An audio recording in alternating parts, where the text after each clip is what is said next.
हरि ओम। जय श्री कृष्ण। आइए अपने गीता ज्ञान यज्ञ श्राद्ध पक्ष के ये ऑनलाइन गीता ज्ञान यज्ञ के हम लोग 14वें दिन प्रवेश करते हैं। 14वां दिन मतलब आज हम लोगों के ज्ञान यज्ञ के 2 हफ्ते पूरे हो रहे हैं और टोटल सब मिला के यहाँ पे सर्व पितृ अमावस्या तक ये अनुष्ठान चलेगा। और इस बार हम लोग ये गीता का सारभूत महत्वपूर्ण अत्यंत सुंदर मोक्ष संन्यास योग नामक 18वें अध्याय के ऊपर भगवान की असीम कृपा से चिंतन कर रहे हैं। और हमको ये सुनने में आ रहा है कि लोग नियमित रूप से ये सब श्लोकबद्ध अध्ययन कर रहे हैं। हमारे पास सब समाचार आते रहते हैं और ये हमको बहुत प्रसन्नता है और इसी से हमको और अच्छी तरीके से बताने की प्रेरणा मिलती है। हम लोग यहाँ पे 18वें अध्याय में बहुत ही सुंदर महत्वपूर्ण प्रसंग देख रहे थे पिछली बार, और वो था सुख के प्रकार। देखिए, हमारा आपका सब लोगों का जीवन में लक्ष्य ही सुख की प्राप्ति है।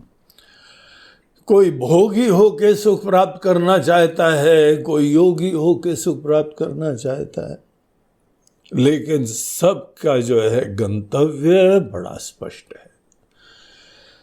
लेकिन विडंबना ये है कि बहुत कम लोग विचार पूर्वक सुख की प्राप्ति के लिए प्रवृत्त होते हैं।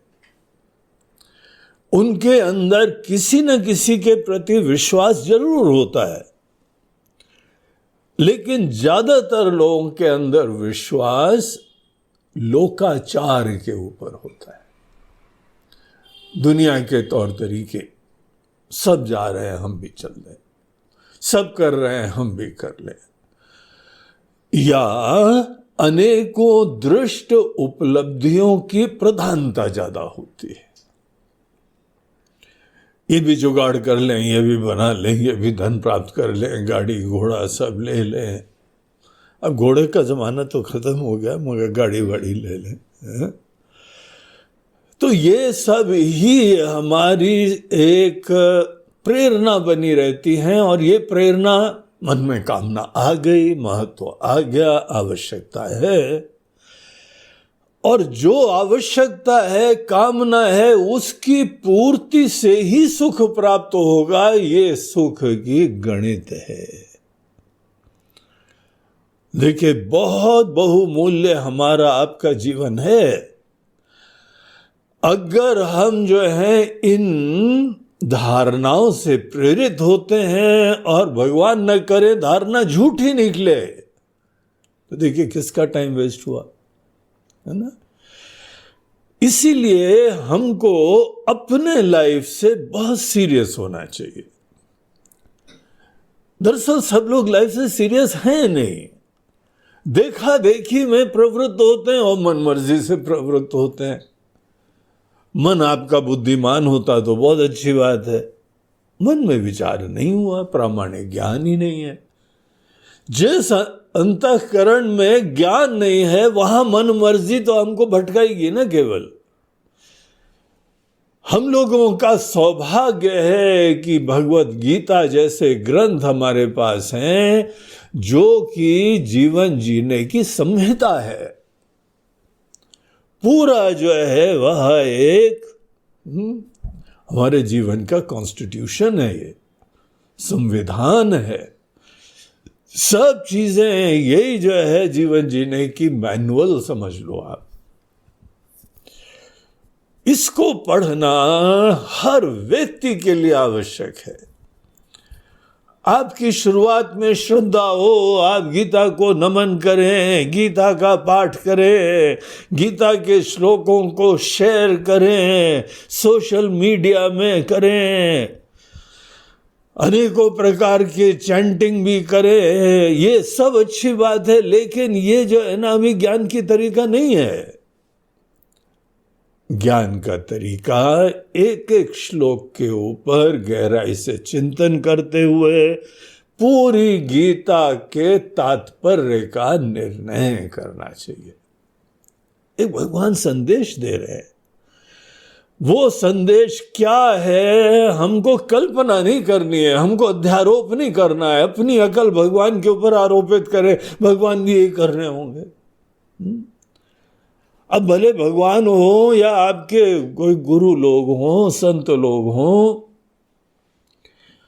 सामान्यतः हम लोग अपनी ही दृष्टि का आरोपण करते हैं। एक सज्जन हमारे पास आए, उन्होंने देखा कि आश्रम बड़ा व्यवस्थित है। वो काफी सालों से घर बनाने के चक्कर में लगे हुए थे। हमारे पास आके बोलते हैं, guru ji you have been very smart. बोला अच्छा, thank you for this certification, लेकिन ये तो बताओ कि हमारी स्मार्टनेस का राज क्या है। बोलते अरे इतने दिन से लगे हुए घर नहीं बन रहा है, आपने इतने दिन में इतना आलीशान घर बना लिया। हाँ बोला अच्छा बेटा, तुम ये सोच रहे हो कि गुरु जी भी तुम्हारी तरीके से घर बनाना चाहते हैं, पैसा जमा करना चाहते हैं। कई लोग ब्राह्मणों के ऊपर आरोपण करते हैं, बोलते हैं ये जो दान दक्षिणा का सिस्टम है ना, ब्राह्मणों ने अपनी आजीविका चलाने के लिए जगह रखा हुआ है। सबको प्रेरणा देते हैं कि हाँ बेटा दान वान दिया कि नहीं दिया, कार्यक्रम में स्पॉन्सर करा कि नहीं करा, प्रायोजन करा कि नहीं करा। और ये सब प्रायोजन इनकी जेब में जा रहा है। हम तुमको बताएं, ये हमारे कोई जेब में नहीं जाता है।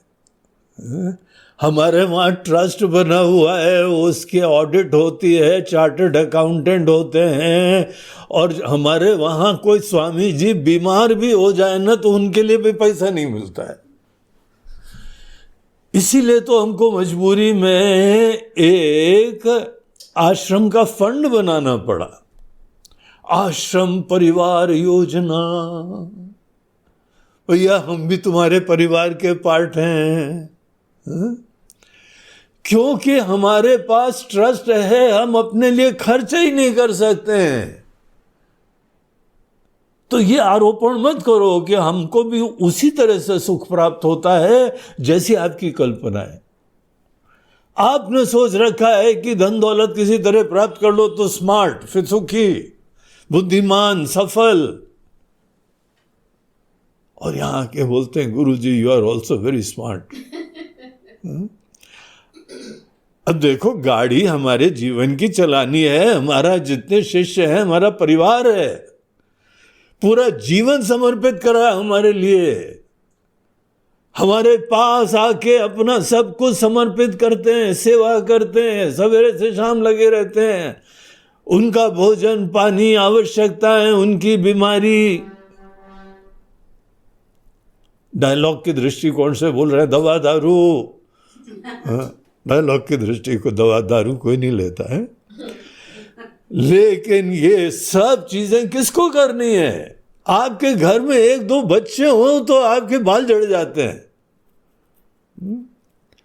यहां एक नहीं, हमारी 3-3 पुत्रियां हैं, 3-3 बच्चियां हैं, सबका जुगाड़ करना है, और वो भी कोई टेंशन नहीं हो, वो भी अपनी सेवा करते करते करना है। हमारी प्राथमिकताएं कभी चेंज ना हो।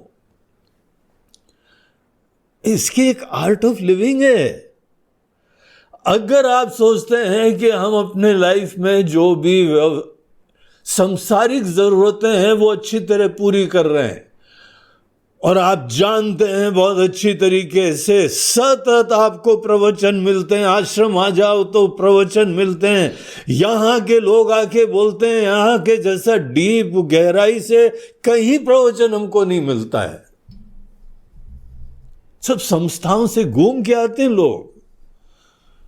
हम फोकस्ड है, डेडिकेटेड है, वेदांत के ज्ञान के लिए दिलोजान से समर्पित हैं। जो हमको जानते हैं वो लोग बहुत ही स्पष्टता से ये निर्णय करते हैं कि ये स्वामी जी की dedication towards Vedanta is unquestionable. लेकिन तो भी हम अपनी जरूरतें पूरी कर लेते हैं। That is called smart living. और ये स्मार्ट लिविंग की आर्ट ही हम गीता के अंदर जो है देखते हैं। और इसीलिए तो आप लोगों को भी बोल रहे हैं बी स्मार्ट। आप भी स्मार्ट हो सकते हैं, जीवन का परम लक्ष्य प्राप्त करते करते अपनी सब जरूरतों की पूर्ति कर सकते हैं। और ये सब जरूरतों के बावजूद असंग रह सकते हैं। कोई यहां पे मुसीबत आ जाए तो हमको कोई टेंशन नहीं होता है, और कोई उपलब्धि आ जाए तो कोई अभिमान और हर्ष नहीं होता है। हम लोग यहाँ पे आश्रम में कई उत्सव मनाते रहते हैं, लेकिन उनमें से कोई उत्सव नहीं है कि वाह सक्सेस हो गई, मजा आ गया। ऐसा कोई उत्सव नहीं होता। बस होली, दिवाली और ये सब धार्मिक पर्व ही मनाते हैं। अभी श्रावण मनाया, अधिक मास में तो सावन में जो है ना, भगवान शिव जी के 4 के बजाय 8 सोमवार आए, खूब मजे से मनाया है। धार्मिक पर्व ही मनाते हैं, बिंदास मनाते हैं, स्वाभिमान से मनाते हैं, गरिमा महिमा से मनाते हैं, और यही सब कुछ है इस दृष्टि से मनाते हैं। कोई तीर्थ में जाने की जरूरत नहीं है, यहीं पे हमारे सब तीर्थ विराजमान होते हैं। इस दृष्टि से मनाते हैं। तो सब कार्य कर सकते हो तो भी वास्तविक सुख की प्राप्ति जीवन में संभव होती है। ये आर्ट ऑफ लिविंग यही गीता में प्रदान करी जा रही। हम लोगों को ये चीज यहां पे पता लगती है कि अर्जुन, सुख भी अनेकों प्रकार के हैं। हम चाहें अगर तामसी सुख को ही वास्तविक सुख समझेंगे, हम ही मिस आउट कर जाएंगे। मेहनत तो करेंगे लेकिन अंत में 0, 0 कुछ नहीं प्राप्त होगा। इसीलिए आपकी डेफिनेशन सुख के बारे में क्लियर होनी चाहिए। कहीं चले जाओ, बोलो कुछ नहीं करना है, शांति से बैठ के कितना मजा आ रहा है। भगवान कृष्ण बोलेंगे तामसी, यही तामसी आनंद है। कुछ नहीं करो तो आनंद है, शांति से बैठो। यार इतने शांत अशांत हो गया कि शांति से बैठने के लिए तुमको किसी जो है वो झील के किनारे जाके कुर्सी पे बैठ के ही अंगूर खाना पड़ता, तभी शांत होते हो। अगर ये न करो, अशांति की मूर्ति, टेंशन, मुसीबत। वो जो तुमको सुख मिलता है कि एकांत में जाओ, तीर्थ में जाओ, पहाड़ों में जाओ, कोई टूरिस्ट रिसोर्ट में जाओ और जंगल में जाओ, यहां सब जाओ, उसके उपरांत अल्टीमेट क्षण कुर्सी में बैठ के पकोड़ा खा रहे हो, कुछ नहीं कर रहे हो, परम आनंद। महाराज जी बहुत मजा आ गया। आया तो मजा, लेकिन वो मजा तामसी है। आपको पता होना चाहिए सुख की वैरायटी। दूसरे लोग हैं, बहुत बड़ी मेजॉरिटी है दुनिया में, ज्यादातर लोग उसी श्रेणी के हैं जो राजसी सुख प्राप्त करते हैं। कोई न कोई बाहर वस्तु से, विषय से, व्यक्ति से बहुत अनुराग करते हैं, बहुत प्रेम करते हैं, they literally fall in love, वो गिर जाते हैं प्यार में। लिटरल ट्रांसलेशन है फॉल इन लव, प्यार में गिर गए। That person is my crush, ये डायलॉग चलते हैं। क्रश मतलब हम किसी को देखते हैं तो पूरे जो है ना क्रश हो जाते हैं, इतने फिदा हो जाते हैं कि हमारी चटनी बन जाती है। हर चीज का ट्रांसलेशन करने में कैसे मजाक बन जाता है ना। बाहर की चीजों से परम मोहित, होश हवास खो बैठते हैं। No, I am out of my senses when I look at him और हर, और दैट कुर्सी, दैट मनी, हा मजा आ गया, सोच के मजा आ गया। आपको मजा आता है, इसके रहस्य हैं ना, there are secrets about anand, very important chapter of life. आनंद कैसे आता है? तैत्रीय उपनिषद में इसको बोलते हैं आनंद मीमांसा। पंचदशी के अंदर, पंचदशी एक वेदांत का बहुत सुंदर ग्रंथ है जिसका नाम पंचदशी, क्योंकि इट हैज 15 चैप्टर्स, और लास्ट जो 5 चैप्टर्स हैं उनको बोलते हैं आनंद खंड। आनंद खंड में अनेकों प्रकार के आनंद की एनालिसिस होती है। बड़े बढ़िया बढ़िया ग्रंथ है हम लोगों के पास। विषय आनंद के ऊपर एक चैप्टर है, विषय से आनंद कैसे आता है। ब्रह्मानंद है, आत्मानंद है, पढ़ो, ये सब बहुत बढ़िया बढ़िया ग्रंथ है, रत्न है, मनुष्य मात्र के लिए कल्याणकारी हैं। तो ये आनंद के जो है हम लोग सतत प्राप्त करते रहते हैं, उसके लिए जूझते रहते हैं, उसके लिए पगलाते रहते हैं, है ना, लिटरली मोहित हो जाते हैं ना। भगवान बोलते हैं कि अर्जुन ये बहुत इंपॉर्टेंट टॉपिक है, इसके ऊपर बहुत विचार करो। जो तुमको सुख प्राप्त होता है, अगर अपने से बाहर किसी चीज से भी, धन है, दौलत है, रिश्ते हैं, नाते हैं, परिवार है, प्रसिद्धि है, ऐश्वर्य है, संपन्नता है, भोग है, विलास है, अगर तुम्हारे बाहर से किसी अन्य से आता है, उसके सीक्रेट्स होते हैं, लेकिन होता नहीं है उसमें, लेकिन तो भी आ जाता है। ये टॉपिक होता है राजसी आनंद को समझने का। और राजसी आनंद में भी धोखा होता है। हमको यद्यपि बाहर से आनंद आया, लेकिन धोखा है ही नहीं आनंद। ऐसी दुनिया में कोई चीज है जिसको आप प्राप्त कर लो और आपके आनंद की गारंटी हो जाए? बताओ, कोई भी चीज नहीं है। टू आर अटर सरप्राइज, आश्चर्यचकित, टू माई कॉन्स्टर्नेशन, वाह कैसे आनंद आई, नहीं तो भी आ रहा है। हाँ, यहां बाहर की चीजों में आनंद है ही नहीं। कोई दुकान है, जरा जाओ हमको 1 किलो आनंद दे दो, बोलो इस आनंद के लिए तो दुकान लगाए बैठे हुए हैं। अगर हम आनंद दे देते तो हमारा चेहरा ऐसा थोड़ी स्ट्रेसफुल होता, टेंशन वाला होता। आनंद कहाँ है? देश विदेश में जाके आनंद है क्या? किसी विषय के भोग में आनंद है क्या? उस विषय से पूछो, हे आनंद की मूर्ति, बोले क्या हो गया तुमको? हे पकौड़े, हे समोसे, हे जलेबी, हे आनंद की मूर्ति। मिठाई वाले बोलेगा क्या पागल फानस छूट के आ रहे हो?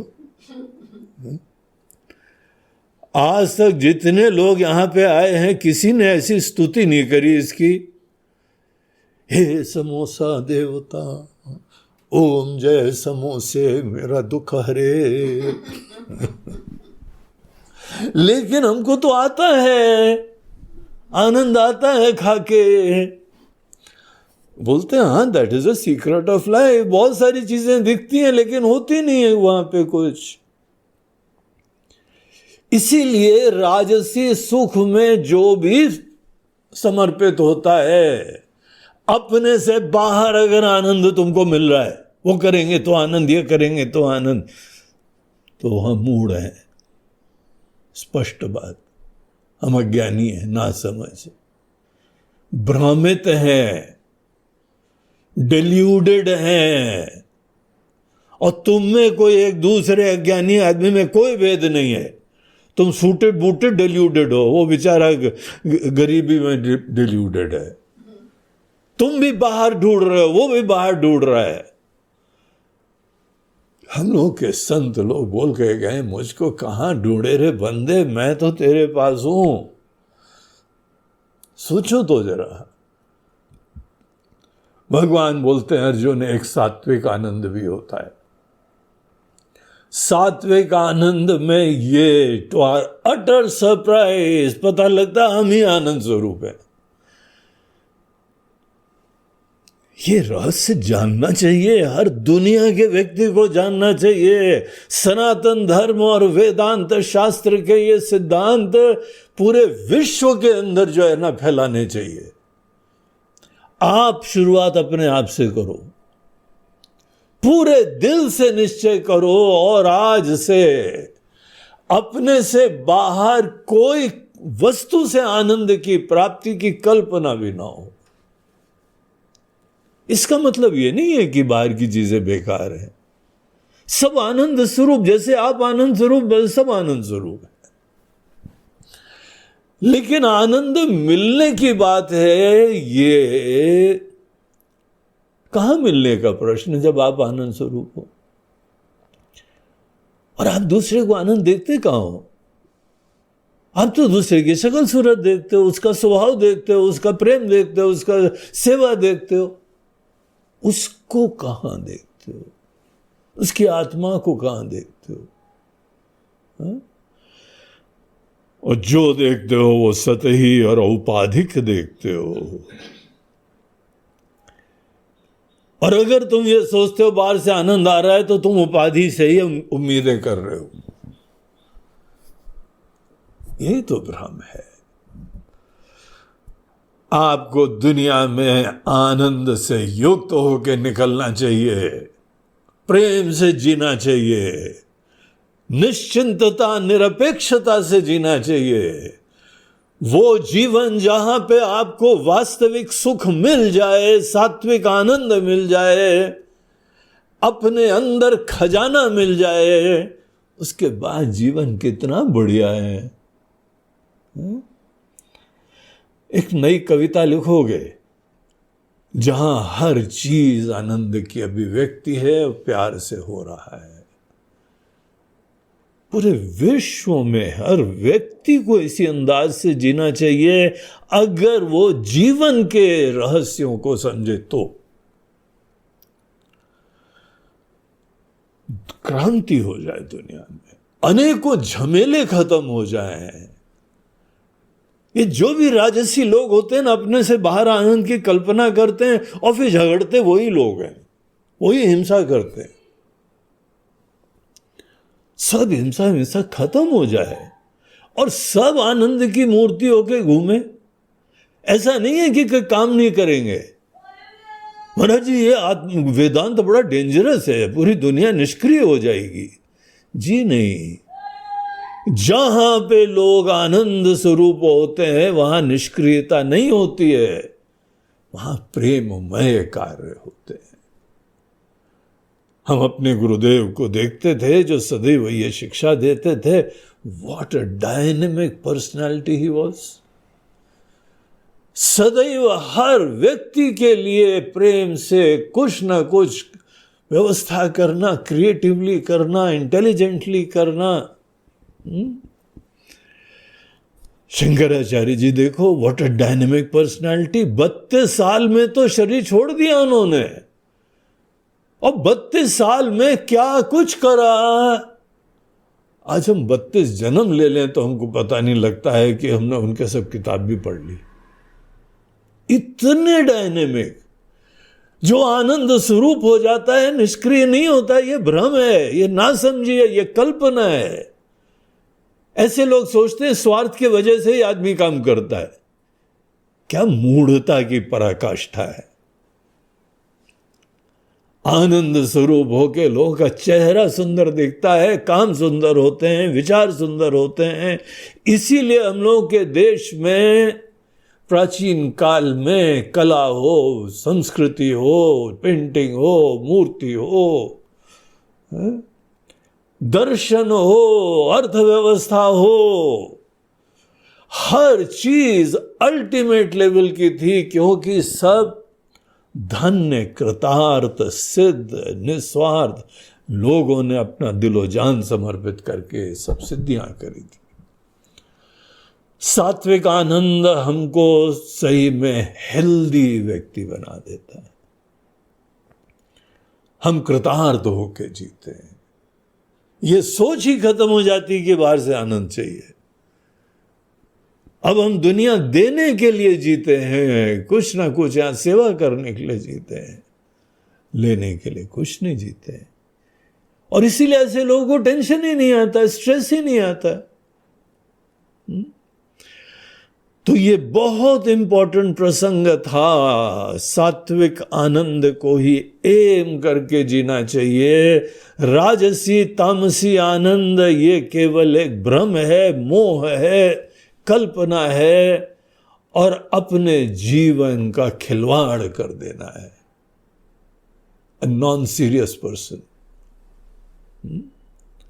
भले दुनिया कुछ भी करे, आप शुरुआत करो। ये थोड़ी है कि दुनिया कुछ भी कर रही है, आप भी वही खाने पीने लगोगे और अपना सत्यानाश करोगे। बहुत इंटरेस्टिंग, बड़ा सुंदर प्रसंग था। और इसका जो है समापन भगवान ने करते हुए बताया था, अर्जुन ये जो 3 गुण हमने बताए, भले 3 प्रकार के सुख बताए, 3 प्रकार के जो है कर्ता, बुद्धि, ज्ञान, कर्म, धृति,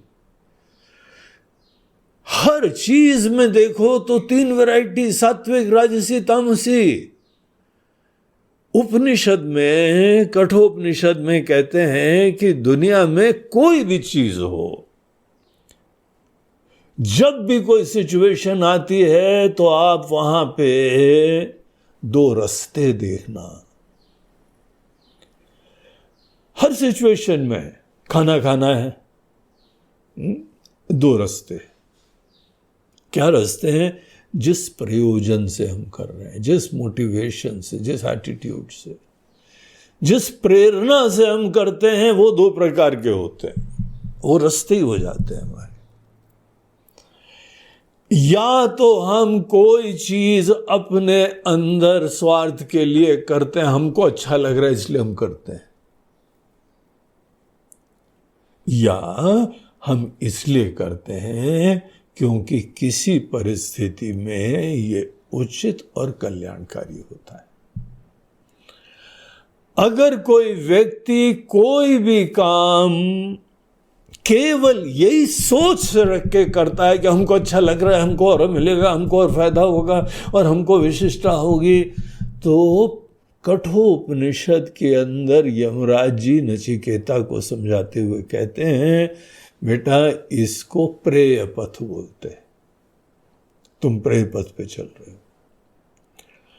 और अगर कोई परिस्थिति आती है वहां पे तुमको अपनी कोई चिंता नहीं है, तुम्हारी बुद्धि जो है वो इस प्रकार से सोचती है कि उचित क्या है, सही क्या है, कल्याणकारी क्या है, और हमको अपनी चिंता नहीं है कल्याणकारी सबके लिए, किसी इंस्टीट्यूशन के लिए, किसी कॉज के लिए, किसी समाज के लिए, किसी व्यक्ति के लिए देश, दुनिया, पर्यावरण, किसी चीज के लिए सोच ही ऐसी रहती है, सबके लिए कल्याण।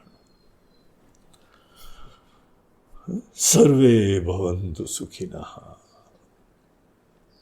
और बाकी सब बोलते हैं सर्वे हो ना हो हम सुखी हो जाए। कितना डिफरेंस है।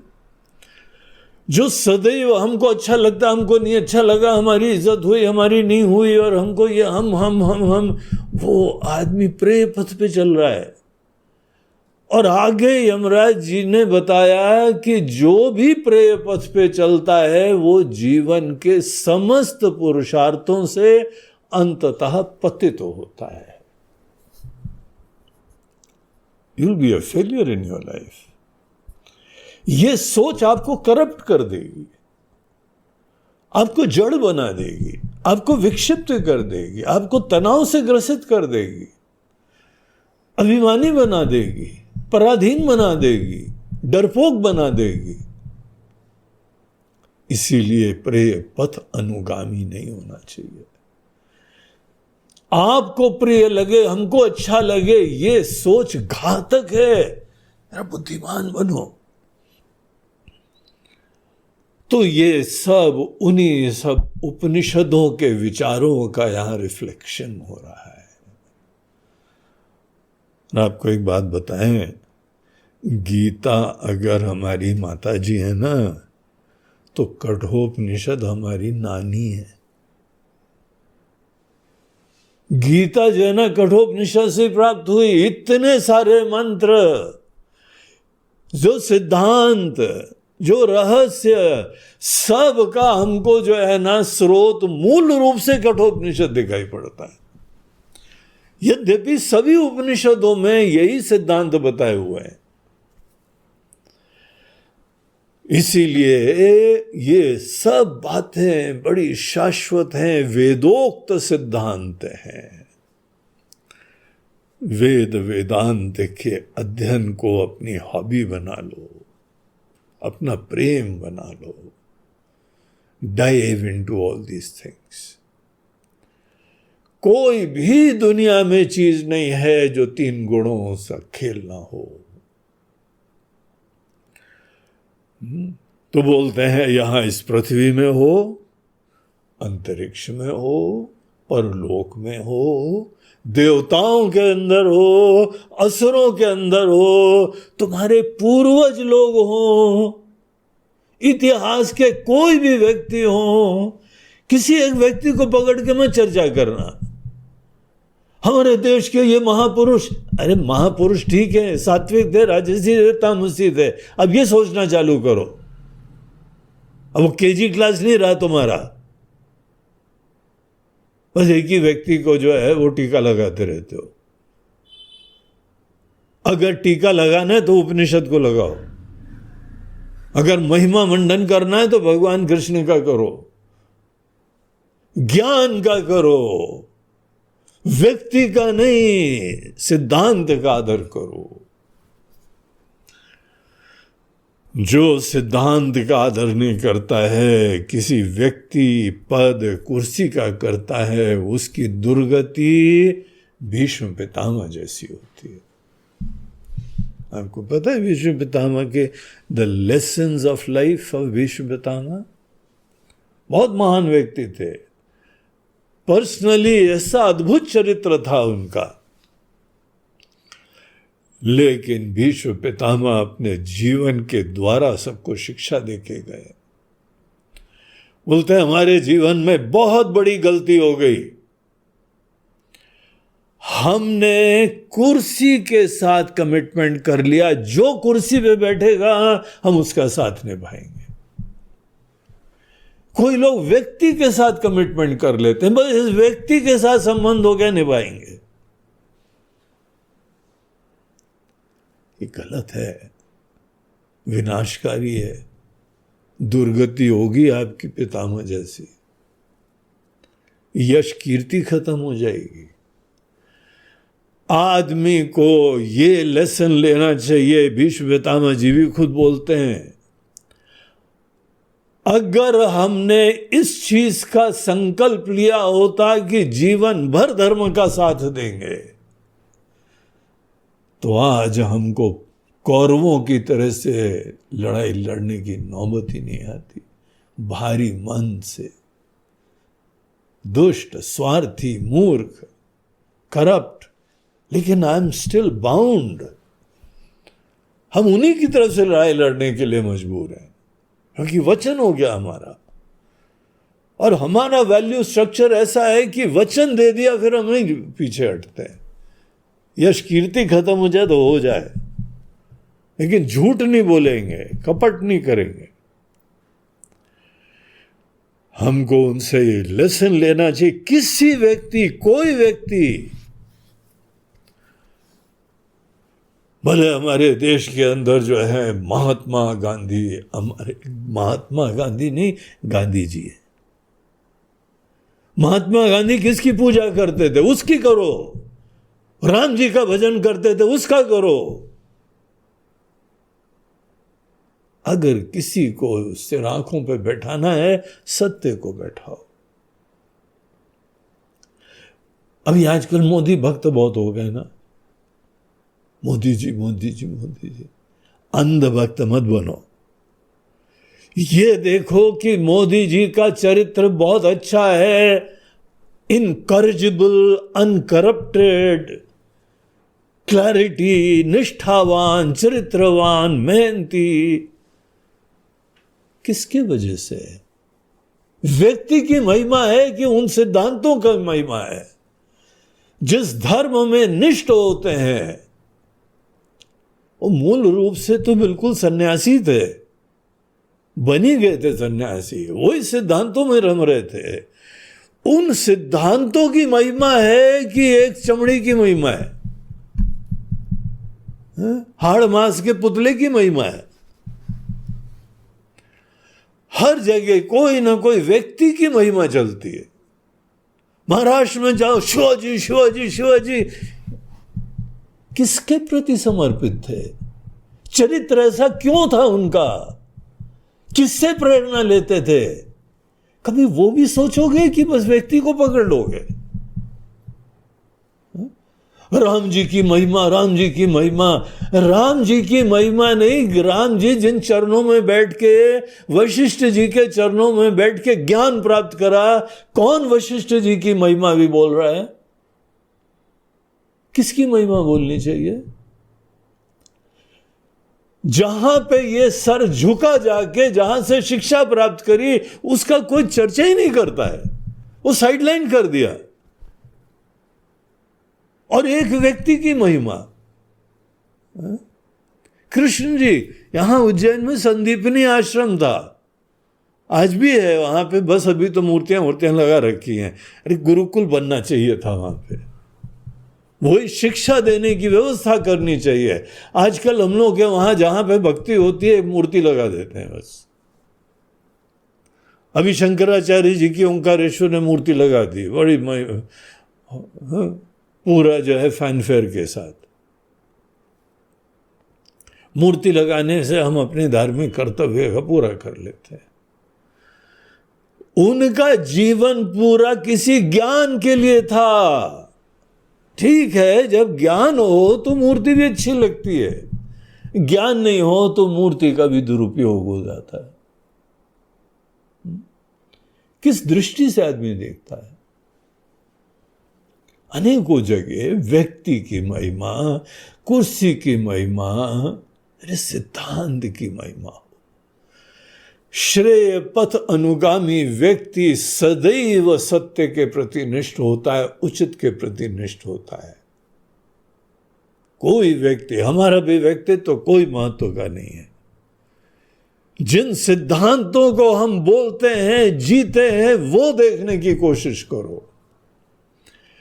ना हमारे परिवेश में ये हमने जुगाड़ कर लिया, ये वस्तु प्राप्त कर ली और ऐसा हो गया, ये देखने की चीज ही नहीं है। हमारा शरीर ऐसा है वैसा है, ये देखने की चीज ही नहीं है। जिससे हम प्रेरित होते हैं, जहाँ दिलो जान से समर्पित हैं, जो आपको भी प्यार से बताते हैं, वो समझने की बात है। तो कठोपनिषद ने बताया, जब जब आपको कोई सिचुएशन मिलती है, श्रेयश्च प्रेयश्च मनुष्य मेता तो संपरिक्त विविनक्ति धीरः। धीर पुरुष ये ऑप्शंस देखता है। हम किसी भी सिचुएशन में केवल इसकी ही प्रधानता रख सकते हैं कि हमारा फायदा, आई लाइक इट, हमारा ईगो फुलफिल हो रहा है। या आप ये सोच सकते हैं उचित क्या है। एक सज्जन को हमने काम दिया, बोला ये काम कर देना, मुझे प्रेरणा ही नहीं हो रही काम करने की। हमको मैसेज मिल गया, ये व्यक्ति कोई शरणागत नहीं है, कोई शिष्य नहीं है, कोई भक्त नहीं है, बेशर्मी से ये अहम की स्वच्छंदताओं के प्रति समर्पित व्यक्ति है। इसमें वो फंडामेंटल भी धार्मिकता नहीं है कि हमको बड़ों के प्रति, संतों के प्रति, गुरुजनों के प्रति समर्पित होकर उनकी आज्ञा के हिसाब से जीना चाहिए।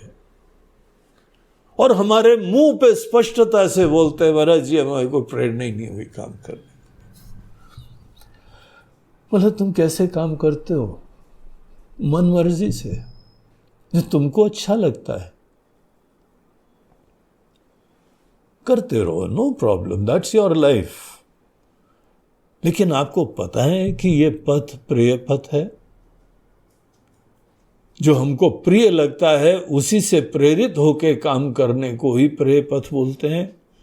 और आपको पता है प्रिय पथ विनाशकारी होता है। आपको पता है प्रिय पथ के वजह से आप समस्त पुरुषार्थों से वंचित हो जाएंगे। कहीं पे तो समर्पित हो।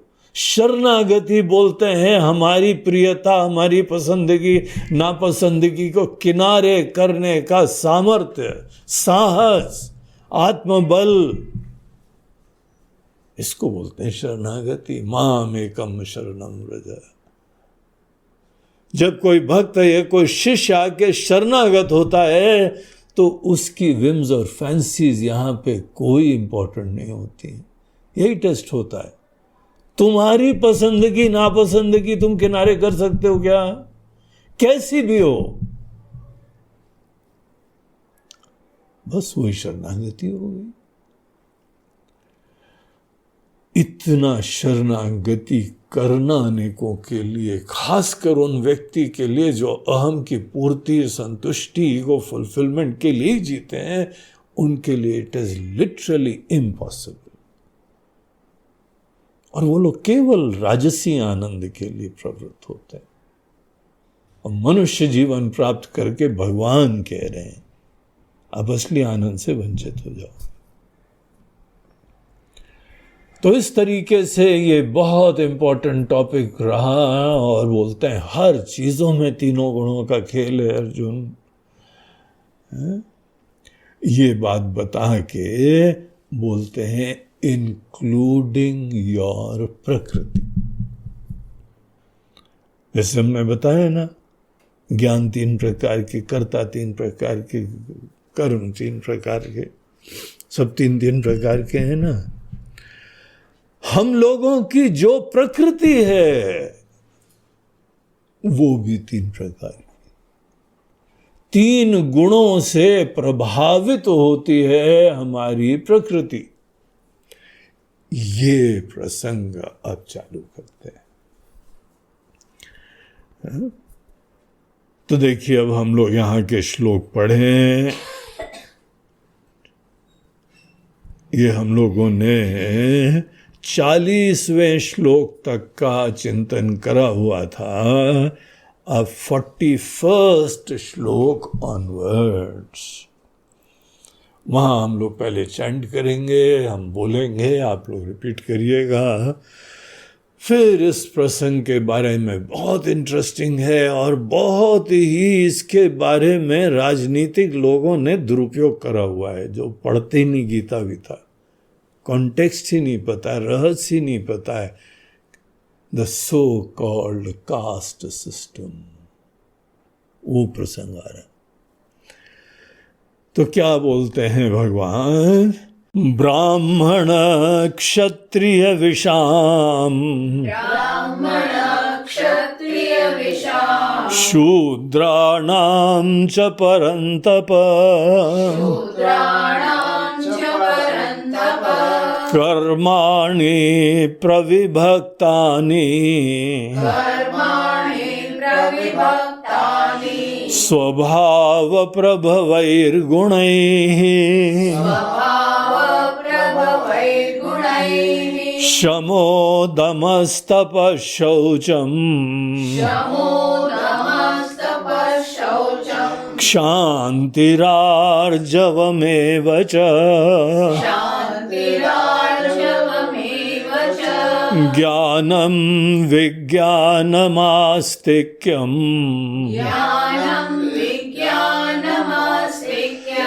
ब्रह्म कर्म स्वभावजम् शौर्यं तेजो धृतिर्दाक्ष्यम्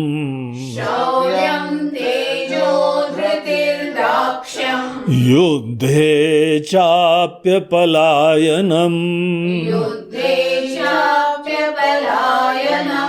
दानमीश्वर भावश्च क्षात्रं कर्म स्वभावजम् कृषि गौरक्ष्य वाणिज्यम् वैश्य कर्म स्वभावजम् परिचर्यात्मकं कर्म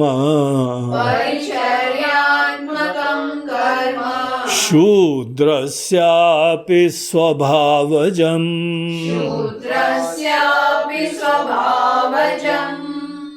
तो यहाँ भगवान बोलते हैं, अर्जुन तुमको अभी तक 3 गुणों का हर लेवल पे खेल दिखाई पड़ा होगा।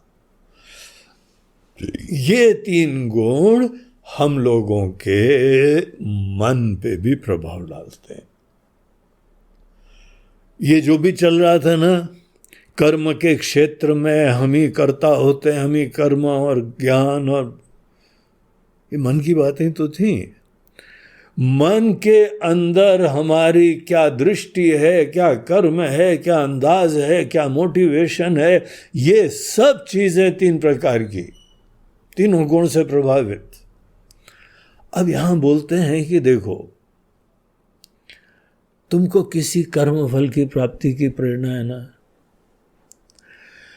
कर्म फल की प्राप्ति जब भी हम करते हैं या हम लाइफ का प्लान करते हैं, जैसे कोई बच्चा धीमे धीमे बड़ा होने लगे ना, उससे सब पूछते हैं ना, बेटा बड़े होके क्या बनोगे, क्या करोगे। हम लोग उसकी अंतः प्रेरणा देख रहे हैं, उसके मोटिवेशन देख रहे हैं। एक ही घर में कोई ट्विंस भी होना आवश्यक नहीं है कि दोनों सब एक ही खाना खाते हैं, एक ही जो है वो माता पिता का स्नेह प्राप्त करते हैं, एक ही परिवेश में रहते हैं, तो एक ही बात बोलेंगे। प्रकृति एक होगी, प्रेरणा एक होगी। तो ये जो प्रेरणा है, ये जो प्रकृति है, जिससे हमारी जीवन में गोल्स निश्चित होते हैं, जो हमको मोटिवेट करता है, अर्जुन वो भी 3 प्रकार के, 3 प्रकार के कहो या 3 गुणों से प्रभावित कहो, इनका परम्यूटेशन कॉम्बिनेशन हो जाता है। 3 गुणों का ही खेल होता है वो अर्जुन। हर चीज दुनिया में मनुष्य का जो है प्रकृति हो, उसका मोटिवेशन हो, उसमें कर्तापना हो, उसका ज्ञान हो, उसका कर्म हो, उसकी धृति हो, सब चीज 3 गुणों से प्रभावित होती है। अब यहां बोलते हैं इंक्लूडिंग आवर प्रकृति। तो चलो अर्जुन, हम लोग इस हर व्यक्ति की प्रकृति के बारे में विचार करते हैं। प्रकृति is something which is so natural to us, हमारा नेचर हो जाता है, जिसको हम लोग बोलते हैं इस व्यक्ति का तो नेचर ऐसा है। आपने थोड़ा किसी का नेचर समझ लिया और उसको ब्रांड कर दिया। भगवान किसी का नेचर देख के उसकी ब्रांडिंग पता है कैसे करते हैं? गुणों के दृष्टिकोण से करते हैं। और अगर आप गीता के अच्छे स्टूडेंट हैं तो आप भी हर व्यक्ति को अब केवल गुणों के चश्मे से देखना सीखो और शुरुआत अपने आप से करो। दूसरे को देखना ये आसान होता है, इसीलिए कई बार बोलते हैं दूसरे को ऐसे देखो, लेकिन दूसरे को देखने से हमारा कोई काम ही नहीं बनता है। असली काम बनता है जब हम अपने आप को देखते हैं, और वो थोड़ा सा मुश्किल होता है। हम लोग इतने बहिर्मुख होते हैं, इसीलिए दूसरे का ही हमको जो है गुण दोष ज्यादा अच्छी तरह दिखाई पड़ता है। लेकिन हम लोग शुरुआत कहीं से भी करें जहां पर आपको सिद्धांत तो स्पष्टता से दिखाई पड़े। आपका घर में देखो, आपके ऑफिस में देखो, आपके समाज के अंदर देखो, जहां पर भी 3 प्रकार के लोग हैं, वहां 3 प्रकार के गुण हैं, उनको आइडेंटिफाई करना चाहिए। तो ये जो यहां पर सब लोगों की प्रकृति है, प्रकृति को दुनिया में कहीं पर भी आदमी के अंदर एग्जामिन करने की कोई भी प्रमाण नहीं मिलता है। यही मिलता है अपने शास्त्रों में, इंसानों की प्रकृति का वर्गीकरण। और ये जो स्वाभाविक कर्म होते हैं, प्रकृति जो भी हो जाती है ना, वो स्वाभाविक कर्म हो जाते हैं। प्रकृति से ही हम लोग प्रेरित होते हैं। आज हमारी जो भी मोटिवेशंस हैं, इच्छाएं हैं, ये पता 2 चीजों का मिश्रित रूप है। एक वहां पे फैक्टर, आप अपने मन को ऑब्जर्व करिए, आप अपनी इच्छाओं को ऑब्जर्व करिए। हमारे मन के अंदर जितनी इच्छाएं हैं ना, वो 2 कैटेगरीज की है। एक चीज है जो हमने अपने परिवेश से देखा देखी में प्राप्ति करी, और एक चीज होती है जो हमारे दिल से आती है। जो देखा देखी में प्राप्त होती है, जो नैमित्तिक होती है, जो बाहर से प्राप्त होती है, वो लौकिक संस्कार होते हैं। आप जिस परिवेश में पैदा हुए, पढ़े लिखे, बड़े हुए, समाज में, टेलीविजन में, इंटरनेट में, अनेकों सोशल इंटरैक्शन में, देखा देखी में, बहुत सारी इच्छाएं इस देखा देखी की प्रोसेस में हमारे अंदर आ जाती है।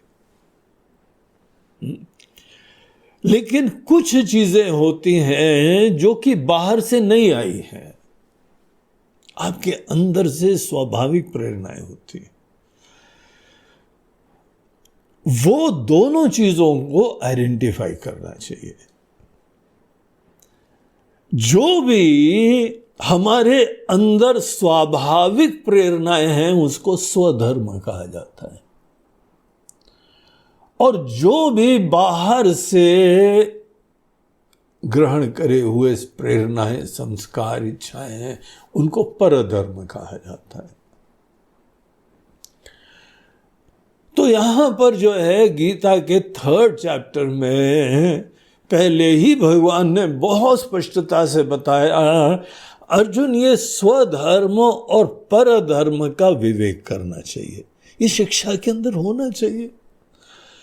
हमारे स्कूल कॉलेज हमारे बड़े बुजुर्गों के साथ बैठ के इसका विवेक मिल जाना चाहिए, क्लैरिटी हो जानी चाहिए।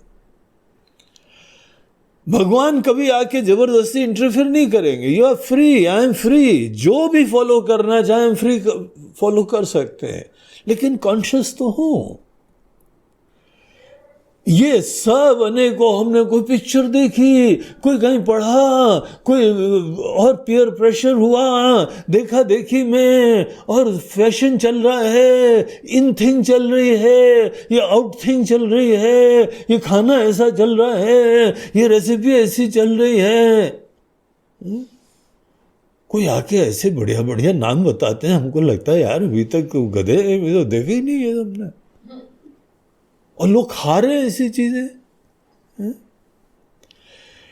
हमको याद है कि पहली बार उन दिनों कॉलेज में पढ़ते थे हम, तो कहीं पे जो है वो लोगों ने, मित्रों ने सोचा कि चलो आज जो है ना कहीं बाहर जाके खाना खाते हैं। तो खाना खाने के लिए वहां पहुंच गए और सोचा कि कोई ऐसी चीज खाई जाए जो घर में नहीं खाते।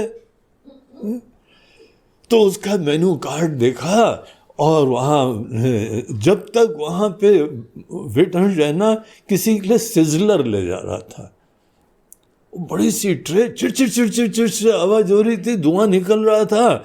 हमने बोला ये कैसी चीज है भाई, ये हमारी मम्मी ने तो कभी खिलाई नहीं। हा? तो यहाँ पे देखो बड़े लोग खाते हैं आके इसको होटल में, चलो।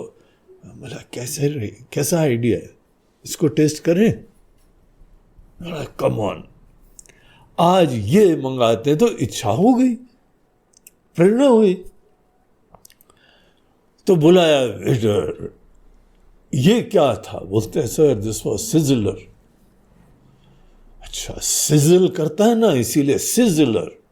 चिड़चिड़ चिड़ करता है, हिंदी का नाम बोलेंगे चिड़चिड़ा। अंग्रेजी का नाम सिजलर। बोला इसी चिड़चिड़े को लाओ। बोलते हैं क्या होता है? बोलते हैं इट्स अ कंप्लीट मील। बोला अच्छा, वाह, ये तो बड़ी अच्छी बात है, गरम गरम भी आ रहा है, सीधे जैसे छौंक लगा के आ रहा है, इतना गरम गरम। बोलते हैं हाँ, उसकी जो प्लेट होती है ना, वो बिल्कुल ही जला देते हैं, गरम कर देते हैं, उस पे खाना डाल के, खाना गरम भी रहता है, फिर उसके ऊपर डाल के लाते हैं आपको, इतना फ्रेश खाना। Wow, what a great idea. तो सब मित्रों ने जो है यूनानिमसली डिसाइड करा कि आज तो सिजलर खाना है। तो आया, सिजलर ऑर्डर दिया, बड़े एक्साइटेड। मन के अंदर आप सोच लीजिए, जो बहुत ही नई चीज एक्सपेरिमेंट करने जा रहे हैं, नई चीज अनुभव करने जा रहे हैं, तो सबकी उत्सुकता थी। वो आया चिड़चिड़ा हमारे सामने। वो चिड़चिड़ा जब आया तो एक लकड़ी की ट्रे थी, उसके ऊपर एक लोहे की तवा जैसी रखी थी, पूरी गोल नहीं थी, थोड़ा सा जो है ना वो ऑब्लॉन्ग सी थी।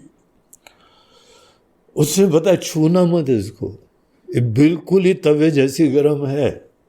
बोला अच्छा, thank you for the warning. तो हम लोग उसके ऊपर बैठे, और जब उसमें देखा, देख के डिसअपॉइंट हो गए। वो चावल रखे हुए थे और उसके ऊपर एक टिकिया रखी हुई थी, और इधर उधर कोई जो है ना सलाद के पीसेस थे, उसके अंदर जो है ना कोई खीरा, कोई टमाटर, कोई।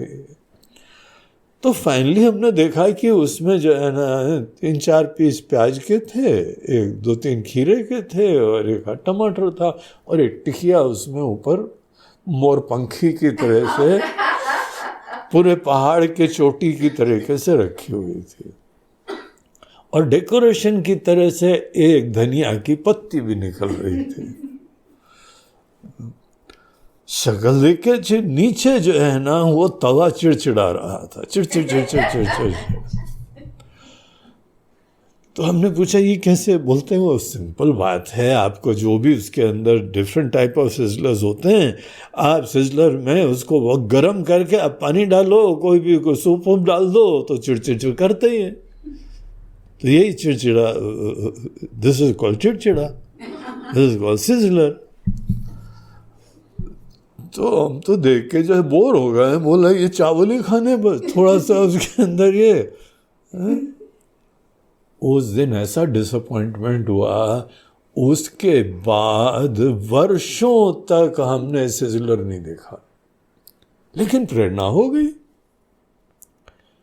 बढ़िया सी चीज देखो तो देख के मन में विचार हुआ, संकल्प हो गया, इच्छा हो गई, हमारे दिल से आया, लेकिन वो परधर्म की कैटेगरी का था। और जब भी आप देखिएगा बाहर से देखा देखी की इच्छा आप में जब आती है, आपकी प्रेरणा बन जाती है, आपकी इच्छा बन जाती है, दिल से आती है।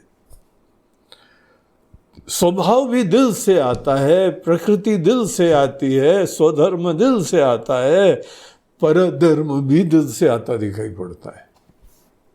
वो यही विवेक करना पड़ता है।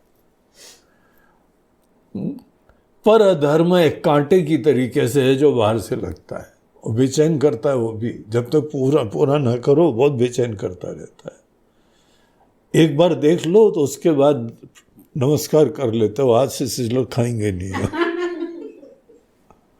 हमारा ऐसा कटु अनुभव हुआ। और भी सिजलर की कैटेगरी में बहुत सारी चीजें हैं, अब आपको क्या क्या कहानियां बताएं। परधर्म सब देखा देखी में, देखा देखी से अपनी इच्छाओं की पूर्ति के लिए भगवान बोलते हैं परधर्मो भयावह। ये केवल तुमको पीड़ा देगा, मुसीबत देगा, और जब तक तुम प्राप्त न करो तो बेचैनी रहेगी, डर भी लगेगा, पता नहीं प्राप्त कर पाए नहीं कर पाए, I will be a failure. Sizzler खाए नहीं जीवन में, क्या फायदा हुआ? लोग यहाँ होटल में मजा ले रहे हैं, चिड़चिड़ खा करके वो खाना आता है, पूरा सब जितना रेस्टोरेंट था ना सब उसी को देख रहे थे। उनके देखने में मजा आ रहा था, इगो फुलफिलमेंट हो रहा था, ऐसी स्पेशल चीज खा रहे हैं हम। हमारी गाड़ी मर्सिडीज है, अब उसमें जो मजा आता है ना देखा देखी में आ रहा है। आप जानते हो इधर उधर बड़े बड़े लोगों को देखा, वो मर्सिडीज में घूम रहे, मर्सिडीज लूंगा, आ गया परधर्म का कीड़ा। और जब तक पूरा ना करो तब तक बेचैन रहते हो। हमारे यहाँ के आश्रम की जो स्वामी जी लोग गए यूके, वहाँ पे एक सज्जन ने बोला कि स्वामी जी आप लोग बड़े महान लोग हैं, हम अपनी मर्सिडीज गाड़ी आपको देना चाहते हैं। तो हमको फोन करा क्या, गुरुजी कोई मर्सिडीज गाड़ी दे रहे, ले लें। हमको शंका हुई, हमें बोला चक्कर क्या है भाई, लोग बढ़िया बढ़िया दान तो देते रहते हैं, ये मर्सिडीज गाड़ी यूके से हमारे पास आ रही हो, चक्कर क्या है? हम बोला वो मर्सिडीज चलाते नहीं, कितने पुरानी है पहले ये तो देखो। और फिर हमने अनेकों लोगों से पूछा, बोलते सपने में भी मत सोचना, सफेद हाथी होता है, वहां लीटर्स में नहीं गैलन्स में पहली बात तो पेट्रोल पड़ता है। अभी तो ये है कि 1 लीटर में हमारी जो है मारुति कार वो 20 किलोमीटर दे देती है। हम लोग तो पूछते ही है कितना देती है। ये हम लोग का जो है वो माइंड सेट होता है, किसी की गाड़ी है कितना देती है, तो वहां पे तो जो है हमारी मारुति गाड़ी 20 देती थी। एक सज्जन ने भी खरीदी, बोलते हैं बहुत अच्छा देती है, बोला कितना तक, बोलते हैं 22 दे देती है, एक ने बोला 27 दे देती है। तो हम लोग इस माइंड सेट के थे। वो मर्सिडीज का हमने किसी व्यक्ति से पूछा कितना देती है, बोलते हैं 5 किलोमीटर। और वहां पे लीटरों में नहीं डालते हैं, गैलन डाल दो, मतलब 5 लीटर का 1 गैलन डाल दो। 1 गैलन में वो 15 दे देगी आपको। बोला क्या इतना पीती है? इतनी पियक्कड़ है? बोलते हाँ खूब पीती है वो। और इतना ही नहीं है कि चलाने में इतना पीती है, अगर कोई एक पार्ट खराब हो जाए, उसकी एक लाइट ऑफ हो जाए, आप यहाँ पे तो गाड़ी की लाइट आप चेंज करवा लो 100-200 रुपये लगेंगे, उसकी एक बल्ब फ्यूज हो जाए 5 से 10 हजार रुपये लगेंगे। हमने फटाफट गणित लगाई, हमने बोला कि जो दे रहे हैं ना उनको प्रणाम करो, उनको बगैर लिए धन्यवाद दे दो, आशीर्वाद भी दे देना। हमको ऐसी चीज नहीं चाहिए। यहाँ सफेद हाथी थोड़ी पालना है हमको। पहले बात तो यहाँ पे इतनी बड़ी गाड़ी लाके रखेंगे चारों तरफ, सब लोगों के टेंशन का विषय हो जाएंगे। जो बेचारे कोई 1.25 रुपया 11 रुपये देते हैं वो भी बंद कर देंगे। बोलते इनको क्या 11 रुपये दो 1.25 रुपये दो, ये तो मर्सिडीज वाले हैं। और कहानी वही खत्म नहीं होगी, इनकम टैक्स वाले भी बोलेंगे मर्सिडीज रखते हो स्वामी जी, कितना धन आपने जो है नंबर 2 का कमाया हुआ है। बोला हर दृष्टिकोण से उपेक्षणीय प्रस्ताव है। तो हम लोगों ने रिजेक्ट कर दिया उसको। वो भी सोच रहे होंगे कि ये पता नहीं विवेकी हैं कि अविवेकी हैं। फाइनली उनको रियलाइज हुआ महाविवेकी लोग हैं। ये सब परधर्म में ऐसे ही होता है। देखा देखी में जब चीजें खरीदते हो ना, केवल ईगो फुलफिलमेंट होता है, अहम की संतुष्टि होती है। भगवान अर्जुन को सुझाव देते हैं, अर्जुन स्वधर्मे निधनान्येव, अपने स्वधर्म के अनुरूप अंतः प्रेरणा के अनुरूप जियो।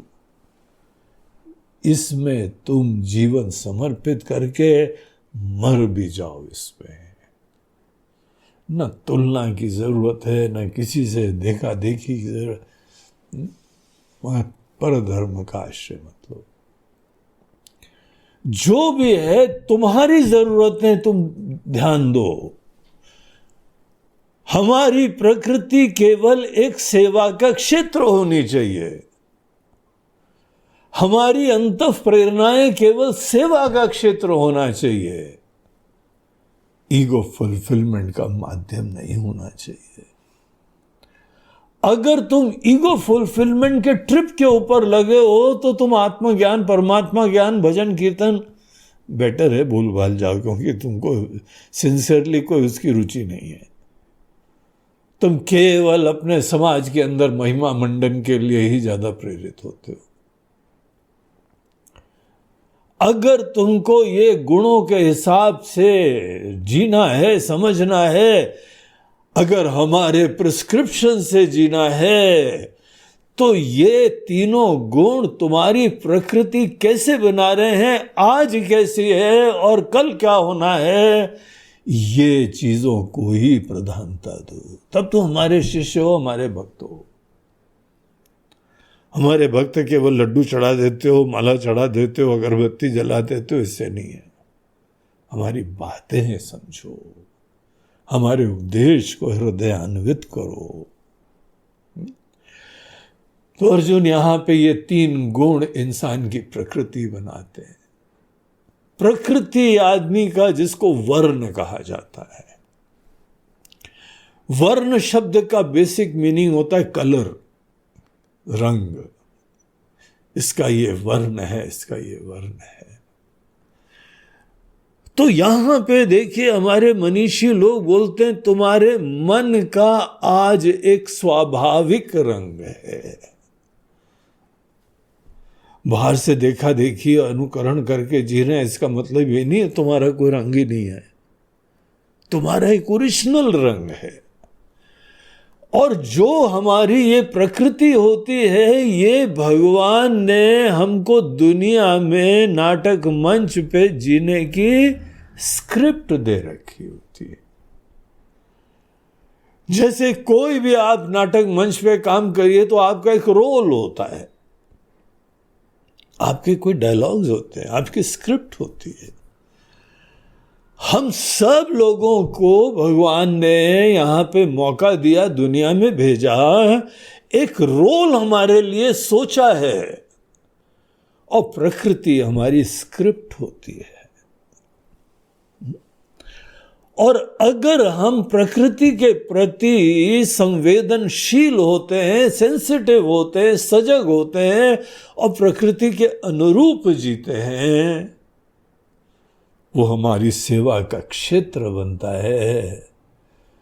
Then the best will come out in both worlds, इस दुनिया में और परलोक में, दोनों में आपको सिद्धि प्राप्त होगी, आपका मंगल होगा, कल्याण की प्राप्ति होगी, अगर आप अपने स्वधर्म को पहचान के अपनी प्रकृति से सच्चे होके, excellence will be there, you will be top in the world in your field.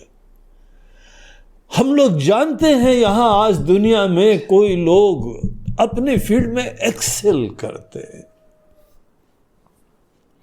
पता है क्यों करते हैं? वो दिलो जान से उसमें समर्पित होते हैं, वो प्यार करते हैं अपने काम को। किसी डॉक्टर को देख लो, इंजीनियर को देख लो, नेता को देख लो, व्यक्ति को देख लो, जो आदमी अपने कर्म से प्यार करता है ना, दैट फेलो स्टैंड्स आउट, अलग ही खड़ा होता दिखाई पड़ता है। आज हमारे प्रधानमंत्री अपने कर्म से प्यार करते हैं, इसीलिए थकते नहीं है। जो अपने कर्म से प्यार करता है कभी नहीं थकता है, क्योंकि वो तो प्यार का विषय है। और वो एक्सेल करते हैं, उनके एक्सीलेंस के पीछे रहस्य है कि स्वधर्म में निष्ठ होते हैं। और यही नहीं है कि अंतः प्रेरणा के अनुरूप काम करते हैं, वो ही काम ईश्वर के प्रति समर्पण करते हैं। त्वदीय वस्तु गोविंद तुभ्यमेव समर्पये। हे गोविंद, आपने यही हमको अंतः प्रेरणा दी है, प्रकृति दी है, रोल दिया है, ये दुनिया भी आपने हमको दी है, हाथ पैर भी आपने दिए हैं, ये सब आपकी खुशी के लिए समर्पित है। ये तो मोटिवेशन है उनका। उनके कर्म में कोई सेल्फ अपीजमेंट, ईगो फुलफिलमेंट, इसका सोच ही नहीं होती। और यही हम लोगों की दुर्दशा होती। हर व्यक्ति दुनिया का, हर व्यक्ति, इतिहास के पन्नों में देख लो या देश विदेश के नेता देख लो, केवल अपने स्वार्थ की पूर्ति से प्रेरित होकर आदमी काम करता है। बहुत विरले होते हैं जो भगवान के सिद्धांतों को जीते हैं। वो ही कर्म में ध्यान देते हैं जो हमारी विशिष्टता है। और वो भी जब कर्म करते हैं तो पूजा बना के करते हैं, प्यार से करते, कभी थकते नहीं है। जो कर्म प्यार से करेगा ना, वो थकेगा ही नहीं। कोई म्यूजिशियन है, देखिए गाना गाते हैं, घंटों रियाज करते, थकते ही नहीं है। कोई प्रवचन बहुत मजा लेते हैं ना, वो थकते ही नहीं है। सुनने वाले थक जाते हैं। हो गया महाराज जी, 1.5 घंटा हो गया, गुरु जी टाइम हो गया। गुरु जी लगे हुए हैं उनको मजा आ रहा है, वो भगवान की सेवा कर रहे हैं, भगवान की आज्ञा का पालन कर रहे हैं, भगवान ने अंतः प्रेरणा दी है, उसके अनुरूप जी रहे हैं। और ये भी काम भगवान की खुशी के लिए कर रहे हैं। हमको क्या फायदा होगा, नहीं होगा, इतना 1.5 घंटे का प्रवचन सुनाओगे गुरुजी तो बहुत सारे लोग भाग जाएंगे। भाग जाओ यार तुम लोग। आपकी भीड़ कम हो जाएगी, हो जाए भीड़ कम, I don't care about that. I care only about one thing, हम अपने गुरु लोग, हम व्यासपीठ पे बैठे हुए हैं, हमारा काम व्यास जी के काम को पूरा करना है, तुम्हारे लिए जो है ईगो फुलफिल नहीं करना है। तुम कल जा रहे हो तो आज जाओ, घंटे भर बाद जा रहे होगे अभी निकल लो। कई लोग बोलते हैं आप बंबई में आए, हम आ नहीं पाए, मतलब हम जानते नहीं आ पाए, तुम्हारी प्रायोरिटीज दूसरी हैं, कोई बड़ा रहस्य की बात नहीं है। तुम केवल अहम की संतुष्टि के लिए कोई तुम्हारे जुगाड़ कर रहे हो, हम नहीं कर रहे हैं, हमको कोई लेना देना है तुम आओ ना आओ। क्या तुम्हारे लिए थोड़ी कोई सन्यासी बने, तुम्हारे लिए थोड़ी गीता का प्रवचन दे रहे हैं, हम भगवान के दूत बन के आए। देखो एटीट्यूड कैसी हो जाती है। हमारे स्वधर्म के अनुरूप हम काम करते हैं, हमारा प्यार है, हमारी रुचि है, हमारी प्रेरणा है। गीता की भाषा में हमारा स्वधर्म है, इसको स्वधर्म कहते हैं, इसको प्रकृति कहते हैं, इसको सहज कर्म कहते हैं, अनेकों वर्ड्स यूज करे हैं, but they all point two those intrinsic motivations जो कि बाहर से प्राप्त नहीं हुए हैं। और इनफैक्ट बाहर से जो भी प्राप्त होता है ना, वहां पे आपकी अंतः प्रेरणाएं मैनिफेस्ट थोड़ी थोड़ी होती रहती है, संकेत करती रहती है। और ये हमारी शिक्षा के अंग का बहुत महत्वपूर्ण पार्ट होना चाहिए। हम अपने बच्चों को, अपने युवाओं को, अपने अनेकों स्टूडेंट्स को इतनी बात से अवगत करा दें कि तुम्हारी प्रकृति क्या है, तुम्हारा स्वधर्म क्या है। ये प्रकृति और स्वधर्म आत्मा से कनेक्टेड नहीं है। आत्मा के ज्ञान में स्वरूप का ज्ञान होता है, प्रकृति के ज्ञान में स्वधर्म का ज्ञान होता है। स्वधर्म is at the level of प्रकृति, प्रेरणा, इंप्रेशंस, और स्वभाव होता है बेसिक, स्वरूप होता है आत्मा का, nature. So they are not synonyms, ये पर्यायवाची शब्द नहीं है। स्वधर्म और स्वरूप, हर व्यक्ति की प्रकृति को समझना, एक प्रकृति जन्मजात हमारे अंदर होती है,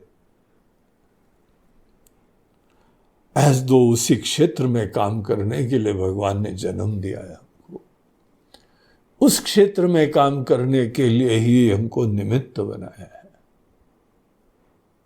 अगर परधर्म में अटक गए ना तो भगवान के सेवक नहीं बनते हो। हनुमान चालीसा पाठ करते रहो लेकिन तुम्हारा कोई मतलब नहीं है, तुमको घूम फिर के तो भगवान के दूत बनना नहीं है, तुमको तो देखा देखी में दुनिया क्या कर रही वो करना है। हा? अगर आप परधर्म का आश्रय लेते हैं तो भगवान के दूत नहीं बनेंगे, सेवक नहीं बनेंगे। और ये जो आदमी के अंदर की प्रकृति होती है, ये आपके परिवार से नहीं प्राप्त होती है, जाति से नहीं मिलती है, ये गुण से मिलती है। हम लोग गुणों की चर्चा कर रहे हैं, और पिछले श्लोक में भी भगवान ने बताया, अर्जुन ये प्रकृति जैर गुण ही, प्रकृति के अंदर उत्पन्न तीनों जो हैं गुण हैं, ये उनका खेल हम लोग इस प्रसंग में चर्चा कर रहे हैं। तो ये यहां पर प्रकृति के बारे में विचार करते हुए, यहां बेसिकली तो 3 गुण होते हैं, लेकिन 4 कैटेगरीज रखी जाती हैं, क्योंकि यहां गुणों का मिश्रण, थोड़ा मिश्रित रूप भी होता है। मोटे तौर से आप देखिए, हम लोगों की प्रकृति सात्विक, राजसी, तामसी, यही 3 प्रकार की होगी। अब यहां पे प्रकृति सदैव तीनों गुणों का खेल चलती है। और बाकी के भी लेवल में आप देखिएगा, कर्ता, ज्ञान, कर्म, वहां पर भी दूसरे का एक इंटरमिक्सिंग होती रहती है। उसका शुद्ध रूप हमको धीमे धीमे बनाना होता है पुरुषार्थ से। हमारी प्रकृति भी या तो सात्विक हो सकती है, राजसी हो सकती है, या तामसी हो सकती है। जिसकी प्रकृति सात्विक है उसको ब्राह्मण कहा, कोई ना कोई नाम देना है। और जिसकी तामसी होती है उसको शूद्र कहा। और जिसकी राजसी होती है वो उस प्रकार के हो सकते हैं जिनमें राजगुण के साथ, रजोगुण के साथ सत्व का मिश्रण ज्यादा हो गया या तमोगुण का मिश्रण ज्यादा हो गया। अगर राजसी प्रकृति में सत्व गुण नंबर 2 पे विराजमान है तो उसको क्षत्रिय कहते हैं। और जहां पे रजोगुण के साथ साथ थोड़ा तमोगुण नंबर 2 पे है, रजोगुण 1, तमोगुण 2, ऐसे लोग को वैश्य कहा। तो ये चारों लोग केवल गुणों के दृष्टिकोण से वर्गीकरण करा गया है। और आप सिद्धांत भी समझ लो, और अल्टीमेट गोल यह है कि अपनी प्रकृति पहचानना। जो भी हो चिंता मत करना। यह नहीं है कि नकली रूप से हम सात्विक ही देखें अपने आप से, वो फायदे वाला नहीं होगा, वो नुकसान होगा, वो परधर्म हो जाएगा। यथार्थ में जियो, वो भगवान ने आपको बनाया है वैसा, इस दृष्टि से देखो। यद्यपि जो भी प्रकृति होती है फल भगवान ने दिया है हमारे पूर्व जन्म के कर्म के अनुरूप।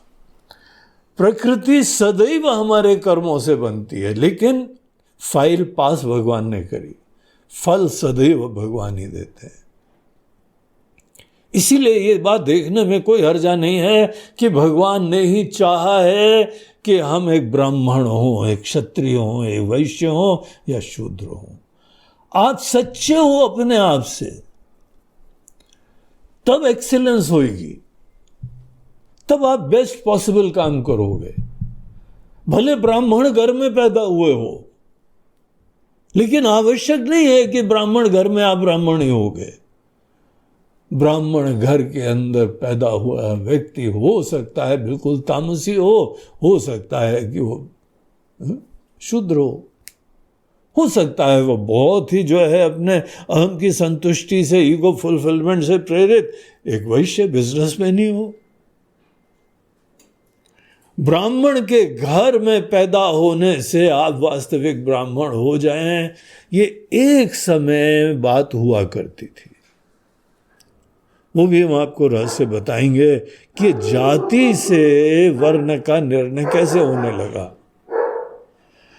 जाति बोलते हैं जन्म से क्या वर्ण बनता है, बोलते हैं नहीं, जन्म से वर्ण नहीं बनता है। ये गीता बता रही है आपके सामने।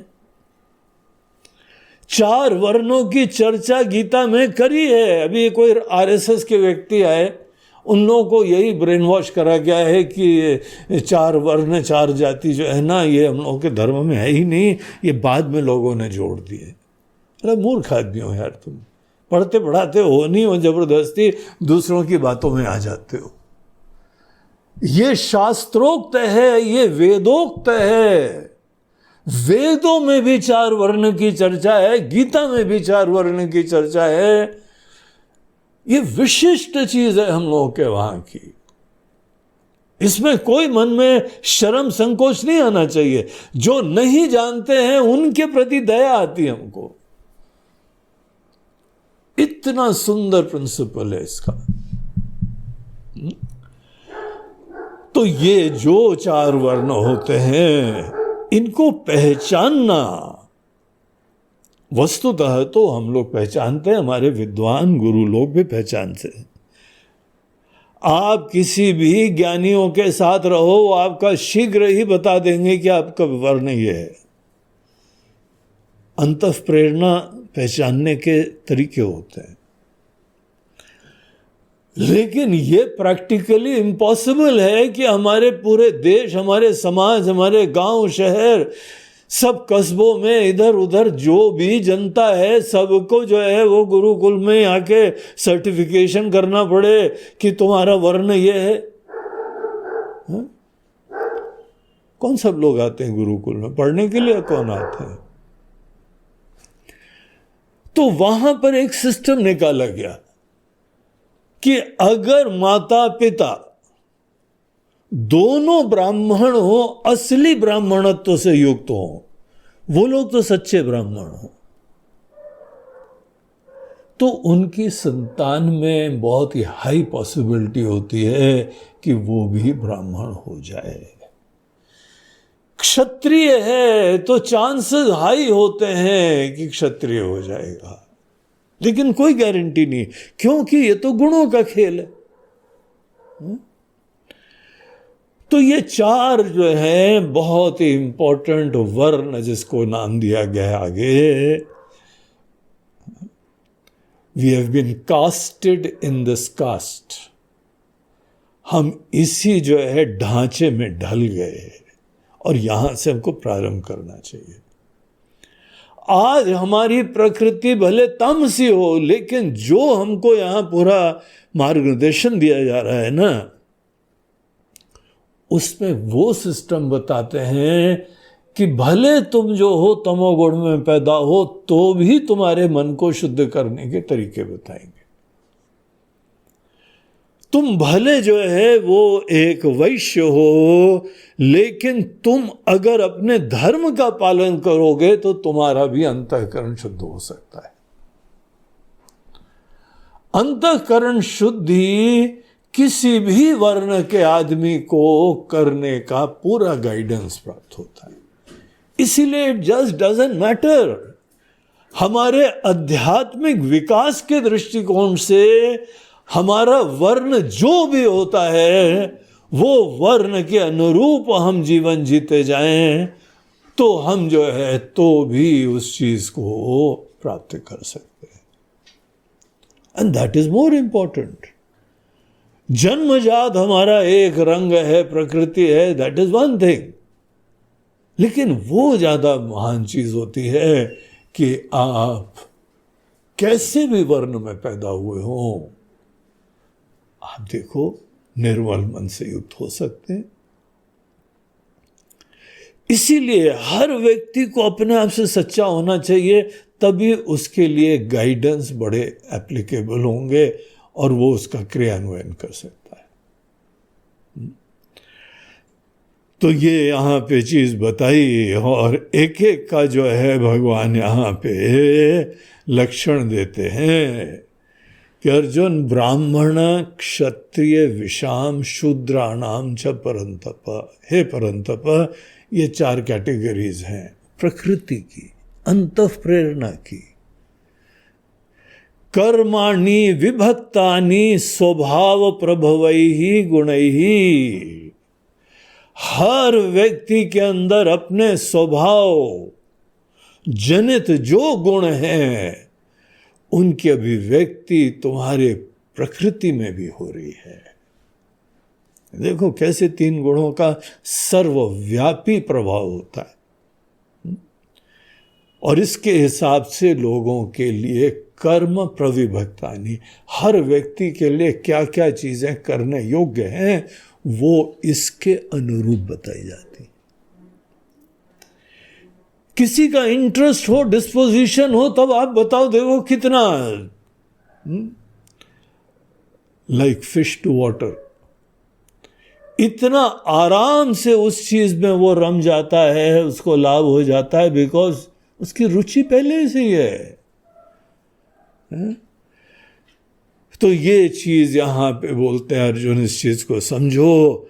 अगर कोई ब्राह्मण है, उसके अंदर कुछ स्वभाव दिखाई पड़ेगा, रुचि दिखाई पड़ेगी, उसकी प्रकृति दिखाई पड़ेगी।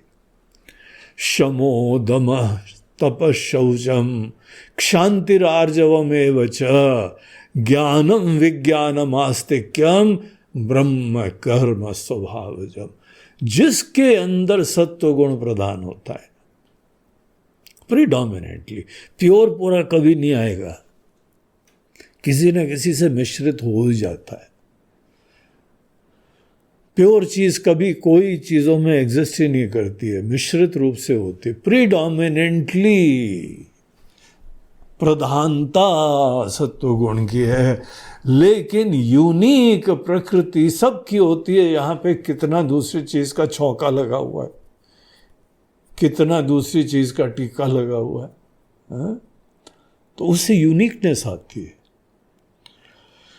तो यहां भगवान बोलते हैं जब किसी के अंदर ब्राह्मणत्व होता है ना, तो ऐसे कर्म उनको दिए जाते हैं और उनको वो अच्छे लगते हैं, उनकी प्रकृति के अनुरूप होते हैं। मन को शांत करना, इंद्रियों को निग्रहित करना, तपस्विता होना। तपस्विता होती है अपनी मन मर्जी, इंद्रियां अपनी रुचियों को बुद्धि के अधीन करने की कोशिश है। तो सब निग्रहित करके बुद्धि के हिसाब से गाड़ी चलनी, मन मर्जी से गाड़ी नहीं चलनी। मन मर्जी, स्वच्छंदता, यही तपस्या दूर कर देती है। तो तपः शौचम, इन लोगों को शुद्धि, स्वच्छता नेचुरली बहुत अच्छी लगती है।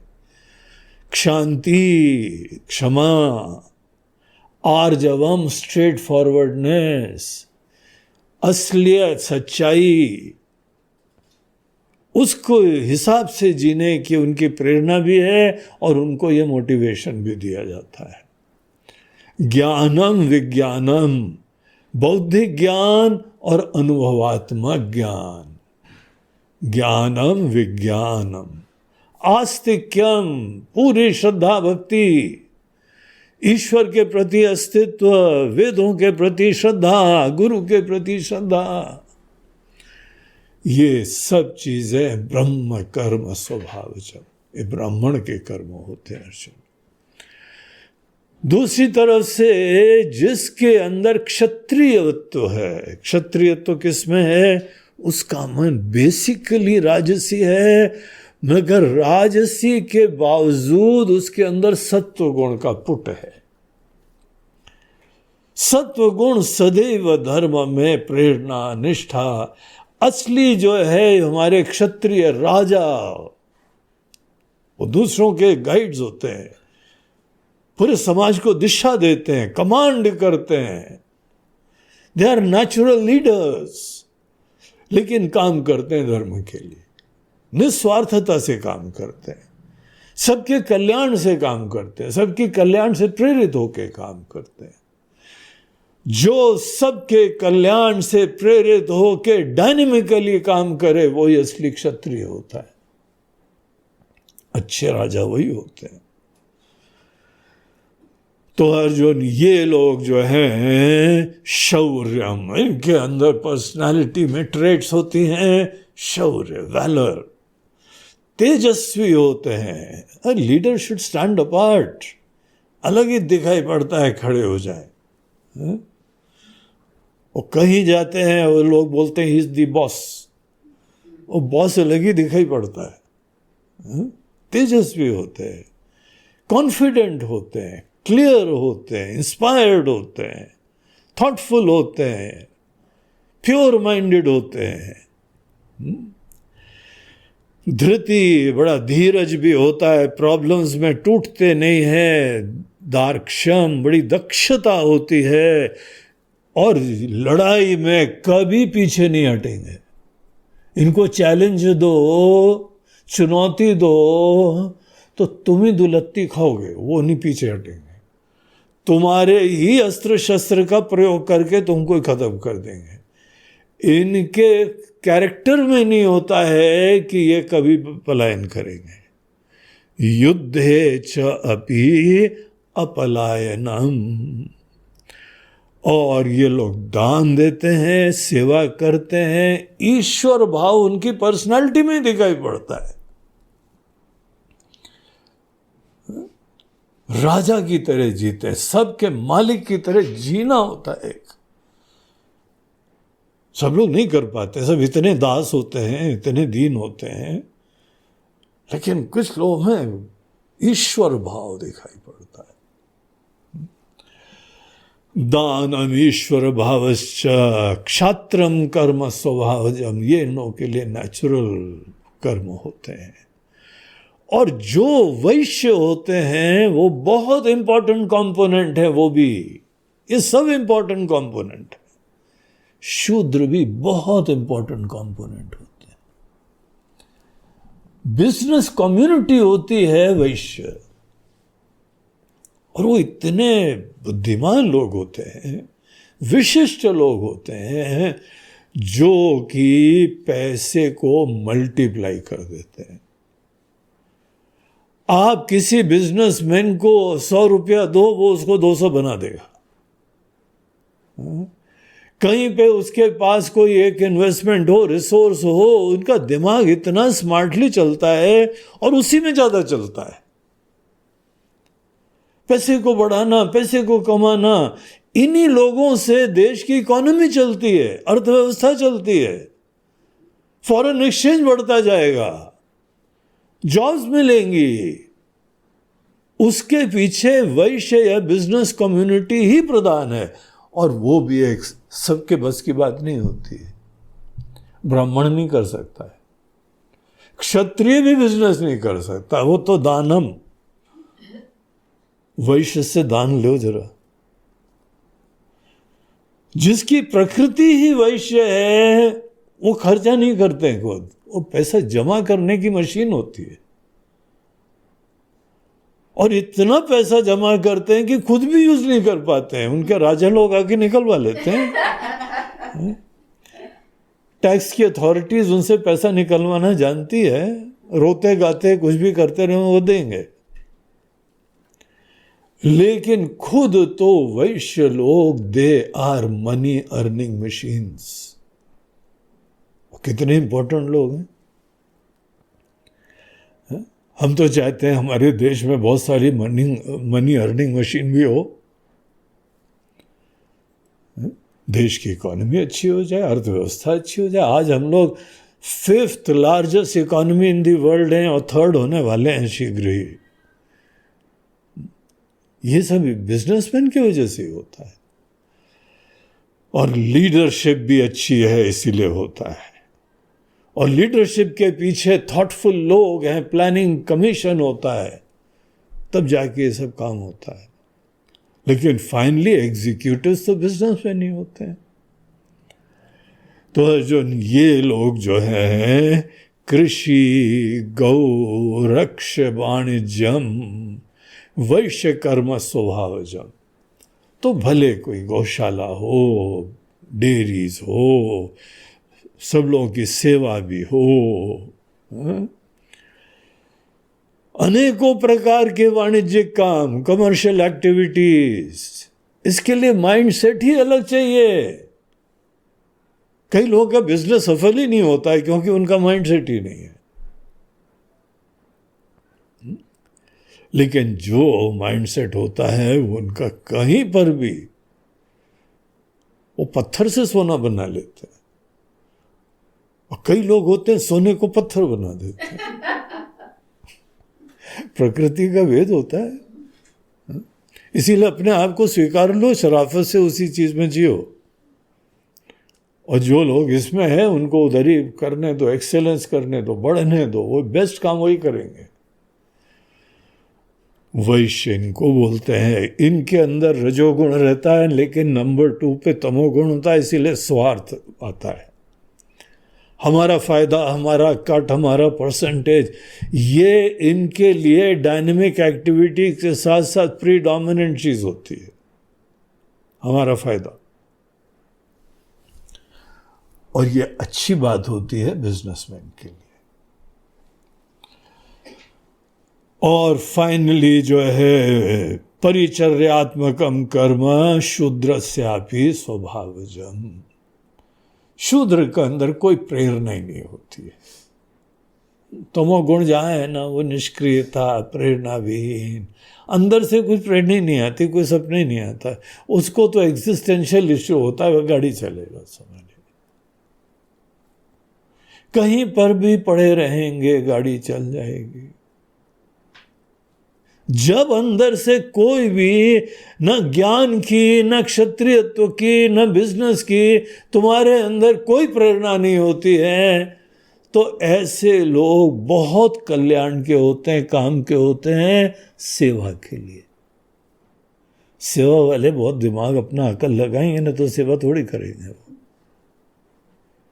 सेवक लोगों को जो बताओ वो काम कर देंगे, दिलो जान से मेहनत से करेंगे। परिचर्यात्मक, हम इसको परिचर्या बोलते हैं, सेवा बोलते हैं। और ये इतनी बड़ी मेजॉरिटी होती है कि हमारी इंडस्ट्री हो, खेती हो, समाज के काम हो, सब परिचर्यात्मकम कर्म, सेवा के कर्म, सेवा करते हैं। लेबर का काम है, लेकिन सेवा भाव से करें तो इनका कल्याण होगा। शूद्र व्यक्ति भी ऐसी अवस्था को प्राप्त कर लेगा कि परमात्मा की प्राप्ति उसके लिए संभव हो सकती। यही ऑब्जेक्टिव है 4 वर्णों के वर्गीकरण का। तो अर्जुन देखो, ये 3 गुण हमारी तुम्हारी प्रकृति में भी प्रवेश करके अपना रंग दिखा रहे। और जो लोग नहीं समझते हैं अपने सनातन धर्म के वैदिक सिद्धांतों को, वो इसके बारे में कुछ भी बोले, द वर्ल्ड इज फ्री। निंदा करें, स्तुति करें, अपने पॉलिटिकल एक्स ग्राइंड करें, कुछ भी काम करें, उससे हमको मतलब नहीं।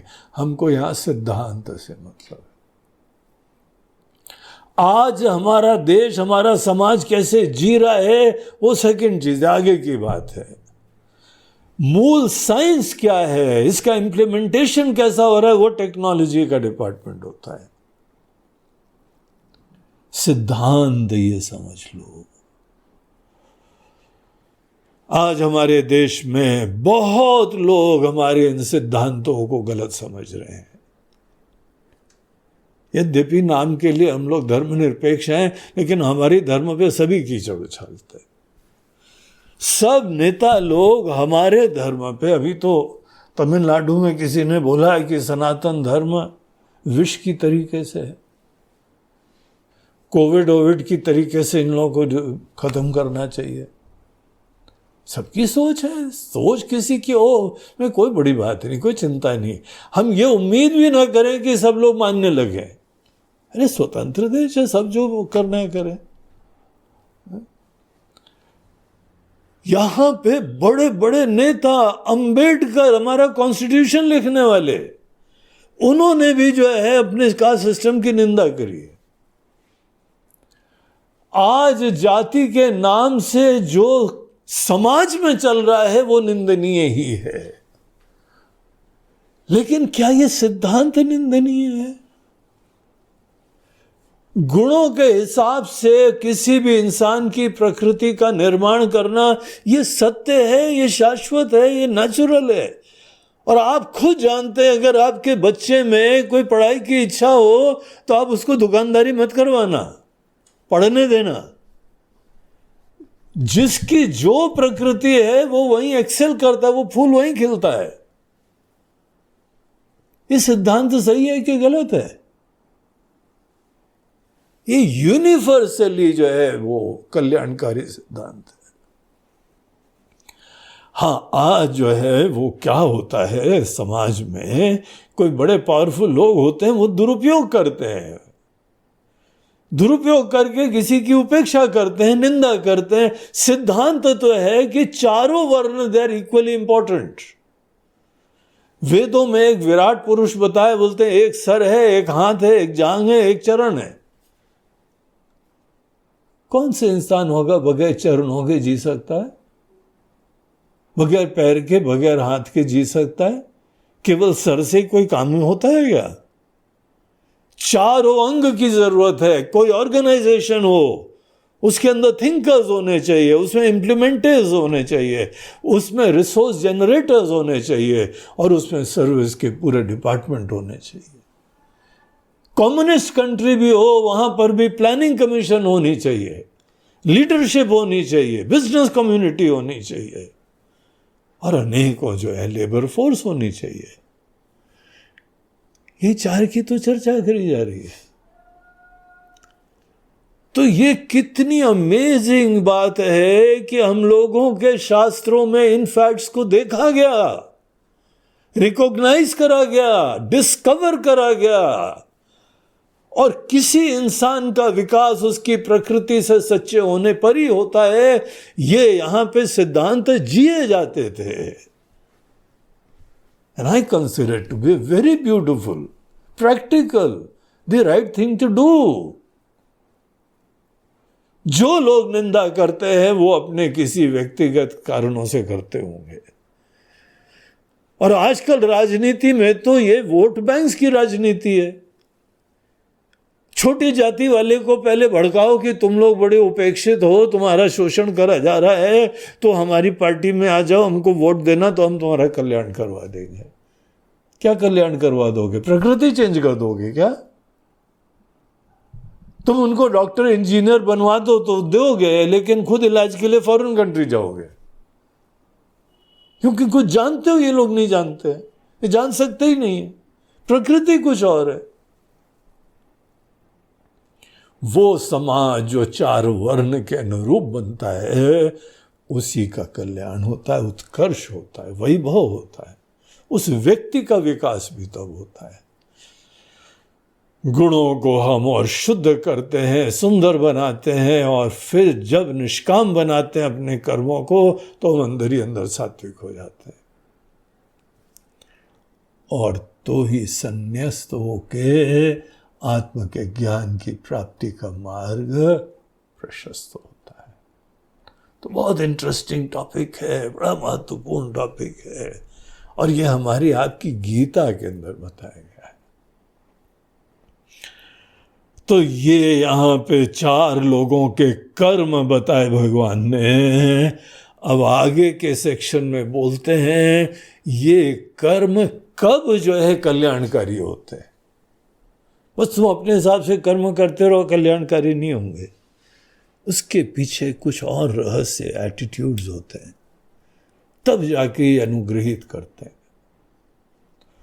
तो वो सेक्शन अगला है जो कि हम लोग फिर नेक्स्ट सेशन में लेंगे। नमः पार्वती पतये हर हर महा नर्मदे हर, बोलो गंगा मैया जय।